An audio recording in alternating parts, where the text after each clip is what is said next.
జై శ్రీమన్నారాయణ. అందరం చెప్పచ్చు ఒకసారి.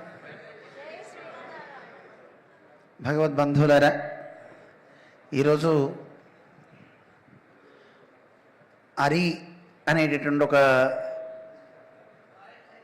కార్యక్రమం మీ అందరికీ తెలిసిందే.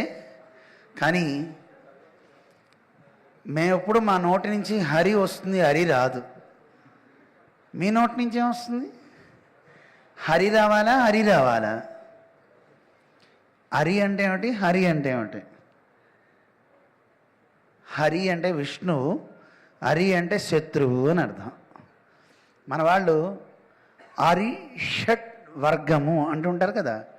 షట్ అంటే ఆరు, ఆరిటి యొక్క సమూహం. ఎవరు వాళ్ళు అంటే హరి షట్ వర్గం, 6 రకాలైనటువంటి శత్రువుల యొక్క సమూహము. మనకి ఎక్కువసేపు చెప్పను, మీ ఫంక్షన్ మీరు చేద్దరు. కానీ మన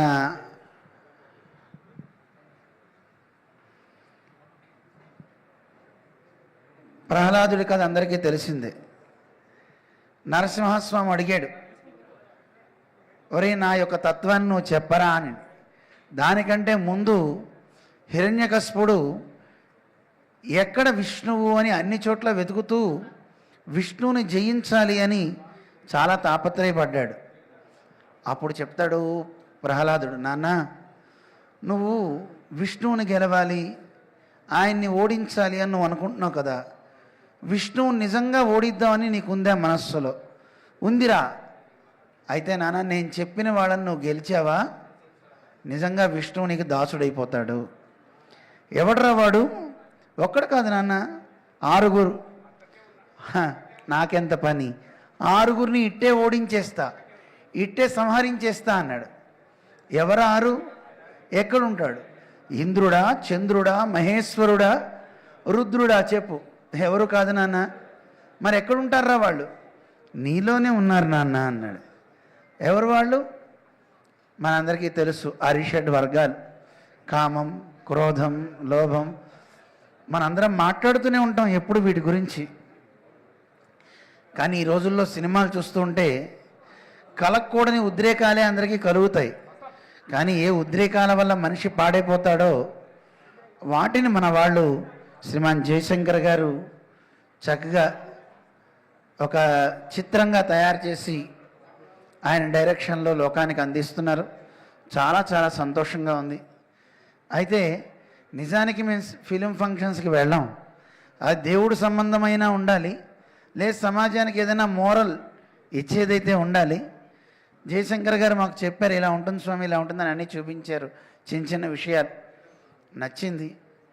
ఇంకా విశేషం ఏంటంటే యోగ సాధకులు దేవరహ బాబా అని 500 సంవత్సరాలు దాదాపు ఆయన జీవించారు. ఆయన దగ్గర శిష్యరీకం చేసినటువంటి మహానుభావులు గురువుగారు సుదర్శనాచార్య స్వామి వారు. 80 ఏళ్ల వయస్సు అయింది.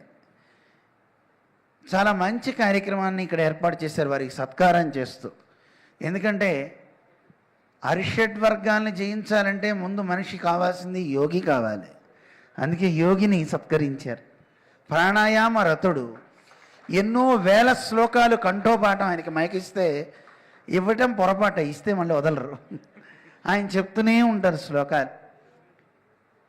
మా గురుగారు తాతగారి దగ్గర నేను కూడా చదువుకున్నాను యోగశాస్త్రం. అంత గొప్ప మహానుభావుడు ఆయన. ఆయనకి సత్కారం ఈరోజు మా ద్వారా జరగడం మాకెంతో ఆనందం. మాకు తెలియదు, నిన్న జయశంకర్ గారు చెప్పారు. నిజానికి ఇది మేము అన్నాం, అరిషడ్ వర్గాల మీద సినిమా కదా, కృష్ణుడు ఇందులో ప్రధాన నాయకుడు కదా, కృష్ణుడు కళ్యాణం చేస్తూ దీన్ని ఓపెన్ చేస్తే బాగుంటుంది అని చెప్పా. మన ఆశ్రమంలో చేద్దాం అనుకున్నాం, కానీ వర్షాలు, దూరం, అందువల్ల స్వామీజీ ఈరోజు ఇక్కడ చేసేసి కళ్యాణం మళ్ళీ ఒకరోజు చేస్తాం ద్వారక కృష్ణుడిది అన్నారు. అందుకని సరే, మంచి కార్యక్రమం. సమాజానికి ఈ రోజుల్లో విలువలు కలిగిన మంచి విషయాలే లేవు. మంచి విషయాలు చెప్పేవాడు లేడు, వినేవాడు లేడు. రామాయణంలో ఎప్పుడో త్రేతాయుగంలో ఈ మాట విన్నామండి, వక్త శ్రోతాచ దుర్లభ. మంచి చెప్పేవాడు లేదు, వినేవాడు లేడు. ఈ మాట ఎవరు చెప్పారో తెలుసా? మారీచుడు చెప్పాడు, రావణాసుడికి చెప్పాడు, విభీషణుడు చెప్పాడు రావణాసుడికి, సీతమ్మని తీసుకురావాలి, నువ్వు రా, మాయాలేడిగా వెళ్ళు అన్నాడు రావణాసురుడు. అక్కడ కామంతో ఉన్నాడు రావణాసురుడు. అప్పుడు చెప్తాడు, హే రావణ, నీకు బుద్ధి ఉందా, బుద్ధి లేదా? రాముడు అంటే ఎంత గొప్ప పరాక్రమశాలో తెలుసునా? ఒక్క బాణం వేసాడంటే ఆ దెబ్బ తిన్నవాడిని నేను చెప్తున్నా విను. వద్దు అని చెప్పాడు, వినలా, నష్టపోయాడు. అందుకే అరిషడ్ వర్గాలలో రాజు ఎవరో తెలుసా అండి? ఎవరు రాజు? కామమే. అరిషడ్ వర్గాలలో ఈ ఒక్క రాజుని కొట్టేసామంటే చాలండి, అన్నీ పోతాయి. రాజు కామం, రజోగుణం వల్ల పుడతాయని కృష్ణుడు అంటాడు. కామయేష క్రోధయేష రజోగుణ సముద్భవ. ఈ రెండు ప్రధానం, మిగతావన్నీ వాటి పిల్లలే. ఈ రెండింటినీ గెలవమంటాడు కృష్ణుడు. జహిశత్రుం మహాబాహో కామరూపం దురాసదమని. అలాంటి గొప్ప విషయాలను అందమైన సినిమా రూపంలో, ఎందుకంటే ఈ రోజుల్లో భగవద్గీత చెప్తే వినేవాడు లేడు. అదే మీరు ఒక సినిమాలాగా చూపించారనుకోండి, ఒక హీరో, అలాగే ఒక కామకుడు, ఒక గర్వం కలిగిన వాడు, అందంగా అర్థం అవుతుంది. చిన్నపిల్లలకైతే కాకి భాష చెప్పాలి, కాకి, పావురం, కొంగ, ఈ కథలు చెప్పాలి. పెద్దవాళ్ళకి కాకి గురించి చెప్పామనుకోండి, ఊరికో కాకి ఎక్కడ మాట్లాడుతుంది అంటారు. అందుకని పెద్దవాళ్ళకి ఎలా చెప్పాలో అలాగే చెప్పాలి. అయితే మా పిల్లవాడు చెప్పాడు, స్వామీజీ, ఈయన సినిమాల్లోనే చేస్తుంటాడు చిన్నవాడు. ఆయన చెప్పాడు, స్వామీజీ, ఇంతవరకు అరిషడ్ వర్గాల మీద సినిమా తీసింది ఎక్కడ లేదండి, ఇదే చక్కగా మంచి సినిమా మొట్టమొదటిది అని ఆ బాబు చెప్పాడు. మా జయశంకర్ గారు కూడా నిజంగా మంచి వర్ధమాన దర్శకుడు ఆయన.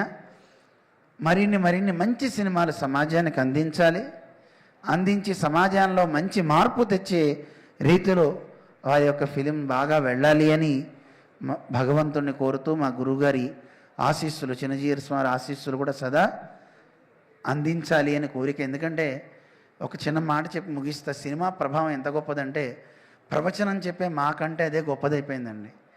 అమెరికాలో రామ పట్టాభిషేకం చేశాం. పట్టాభిషేకం చేసిన తర్వాత అక్కడ అందరికీ ఏమైనా డౌట్స్ ఉంటే అడుగుతారు. చివరిలో ఒక ముసలావిడ లేచి అడిగింది, ఏమండి రామ పట్టాభిషేకం సరిగ్గా చేయలేదండి మీరు అని. సరిగ్గా చేయలేదండి, ఏం చేయలేదో చెప్పండి, మేము సరిదిద్దుకుంటా, ఒకవేళ ఏమిటో తప్పు చెప్తే చూద్దాం అంటే ఆవిడ ఏం చెప్పిందో తెలుసా అండి? ఇంద్రుడు బహుమానం పంపించాడు వాయుదేవుడితో ఒక మాలని. ఆ మాలని రామచంద్రుడు మెడలో వేసుకున్నాడు, దాన్ని సీతమ్మ మెడలో వేశాడు. తర్వాత సీతమ్మ ఏం చేసింది? ఆంజనేయ స్వామికి ఇచ్చింది. మీరు అంతవరకే చేశారు, తర్వాత చెప్పలేదా? అందులో అంతవరకే ఉందమ్మా. కాదు, తర్వాతే పెద్ద కథ ఉంది. ఏముందమ్మా? ఆంజనేయ స్వామి వాటన్నిటిని కొరికేశాడు కదా, పగలగొట్టాడు కదా, అది చూపించలేదు, మీరు చెప్పలేదు అని. అమ్మ, ఇది రామాయణంలో లేదమ్మా, కావాలంటే సంపూర్ణ రామాయణం సినిమా చూడండి అందండి ఆవిడ. సినిమా ప్రభావం ఎంత గొప్పదంటే చూడండి. ఒకసారి ఆవిడకి నమస్కారం పెట్టి, అమ్మ సినిమా చూసి నేను చెప్పక్కలే, వాల్మీకి రామాయణం ప్రధానం, అది మనకి ప్రమాణం. అలాగే ఇప్పుడు అరిషడ్ వర్గాలు వీరు ఏం చూపిస్తున్నారో నాకు తెలియదు, కానీ ప్రధానంగా అరి అంటే ఇందాక మనవాడు చెప్తూ అరికి జై అన్నారు. అరికి జై చెప్పకూడదు. అరి అంటే శత్రువు పోవాలి, శత్రువుకు జై అని చెప్తే ఎలాగా? కానీ ఈ సినిమా నిజంగా గెలవాలి. మేము అందుకే ఈయన చెప్పినప్పుడు చెప్పా, హరిని గెలిస్తే హరి దగ్గర అవుతాడు కదండి, తప్పకుండా. అందువల్ల ఈ హరిని చూడండి, హరిని దరి చేరండి. అందుకని నిజంగా శత్రువు ఎవడో తెలియాలంటే బహుశా ఇందులో ఆయా పాత్రలను పెట్టాడన్నాడు. కామం అంటే ఏమిటో, క్రోధం అంటే ఏమిటో అవి చూసి వాటి దూరంగా ఉండాలి. ఇది ముట్టుకుంటే కాలుతుంది అని తెలిస్తే ఎవడన్నా పోతాడండి దాని దగ్గరికి? ఇది తింటే మనిషి చస్తాడు అని తెలిస్తే తింటాడు ఎవడన్నా? అది తెలుసుకుందాం.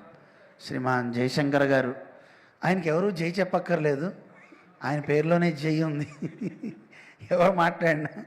అందుకని ఈయన మన శంకరుడేమో విషం పెట్టుకున్నాడు, ఈయన విషయాన్ని పెట్టుకున్నాడు కదండి. విషం రెండిట్లో తేడా ఉంది. విషం తినగానే పోతారు, విషయాన్ని స్మరిస్తే మనిషి పోతాడు. అయితే ఆ విషయం కాదు ఈయన దగ్గర ఉంది. విషయాలంటే శబ్ద స్పర్శ రూపరస గంధాలు, వాటి మీద ఒకసారి సినిమా తీద్దరు కానీ అవి చెప్తాను. మంచి కాన్సెప్ట్ అది. అరిషడ్ వర్గాలు ఎలాగో విషయాలు కూడా అలాగ ఉన్నాయి. శబ్దము, స్పర్శ, రూపము, వాసన, రుచి, వీటిని కూడా మనిషి గెలవాలండి. అది ఎలాగా అనేది అది కూడా మంచి సినిమా పెట్టి చెదురు కానీ. చాలా సంతోషం. శ్రీమాన్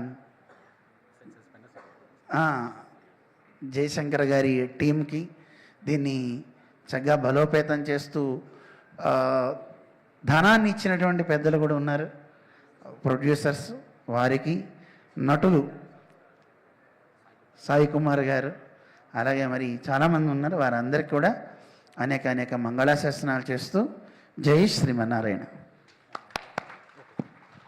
జై శ్రీమన్నారాయణ.